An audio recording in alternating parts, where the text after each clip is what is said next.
இப்போ ராகி கொழுக்கட்டைக்கு நமக்கு 1 கப்பு ராகி மாவு எடுத்திருக்கேன். அதையும் சேர்த்துக்கலாம். அது கூட கொஞ்சம் முருங்கைக்கீரை எடுத்திருக்கேன். அதையும் சேர்த்துக்கலாம். அது கூட கொஞ்சம் சின்ன வெங்காயம் நறுக்கி வச்சுருக்கேன். அதையும் சேர்த்துக்கலாம். கொஞ்சம் காரத்துக்கு பச்சை மிளகா, கொஞ்சம் கருவேப்பிலை பொடியாக நறுக்கணும், அதையும் சேர்த்துக்கிறேன். 2 ஸ்பூன் அளவுக்கு தேங்காய் எடுத்திருக்கேன். அதையும் சேர்த்துக்கலாம். நம்ம ராகி கொழுக்கட்டை செய்ய போகிறதுக்கு முன்னாடி கொஞ்சம் பாசிப்பருப்பு நனைய வச்சு எடுத்துக்கோங்க. அதையும் சேர்த்துக்கலாம். கொஞ்சமாக சிறிய ஜீரகம் சேர்த்துக்கலாம். உப்பு தேவைக்கு. இப்போ இதில் கொஞ்சம் நம்ம நல்லெண்ணெய் சேர்த்துக்கலாம். 1 ஸ்பூன் அளவுக்கு சேர்த்துக்குங்க.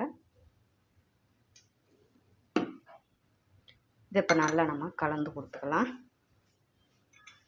கலந்து கொடுத்துட்டு கொஞ்சம் கொஞ்சமாக தண்ணி ஊற்றி கொழுக்கட்டை பதத்துக்கு நம்ம பிசைஞ்சு எடுத்துக்கலாம். இப்போ நான் நல்லா பிசைஞ்சு எடுத்துட்டேன். இப்படி பிடிச்சா நமக்கு கொழுக்கட்டை பிடிக்கிறதுக்கு இப்படி வரணுங்க. இந்த பதம் தான் இருக்கணும். இப்படி பிடிச்சாலேவும் இப்போ நம்ம கொழுக்கட்டை பிடிச்சி எடுத்துக்கிறலாம். அதுக்கு முன்னாடி நம்ம இந்த பக்கம் நம்ம ஸ்டவ்வில் தண்ணி சூடாக்கி எடுத்துக்கலாம் கொழுக்கட்டைக்கு. இப்போ தண்ணி ஹீட் ஆகிட்டு இருக்கும்போது நம்ம இங்கிட்டு மாவு கொழுக்கட்டைக்கு பிடிச்சி எடுத்துக்கலாம். கரெக்டாக வரும். இப்போ நம்ம வச்ச தண்ணியும் சூடாயிருச்சு. கொழுக்கட்டையும் இப்போ பிடிச்சி எடுத்தாச்சு. இப்போ நம்ம வச்சுக்கலாம். இட்லி பாத்திரம் இருந்தால் நீங்கள் இட்லி பாத்திரத்தில் கூட நீங்கள் அவிச்சுக்கலாங்க. அதுலேயும் நம்ம அவிச்சாலும் நல்லாயிருக்கும் கொழுக்கட்டை. இப்போ நம்ம கொழுக்கட்டையை வச்சுக்கலாம்.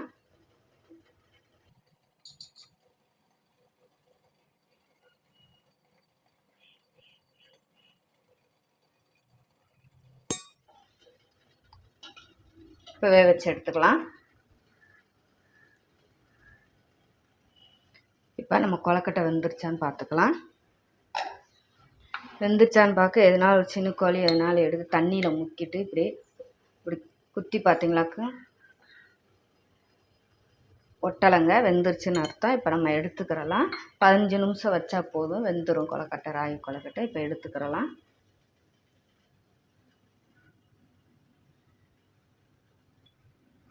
சூப்பராக இப்போ நமக்கு ஒரு பிரேக்ஃபாஸ்ட்டு ஹெல்த்தியான ராகி கொழுக்கட்டை ரெடி ஆயிருச்சுங்க.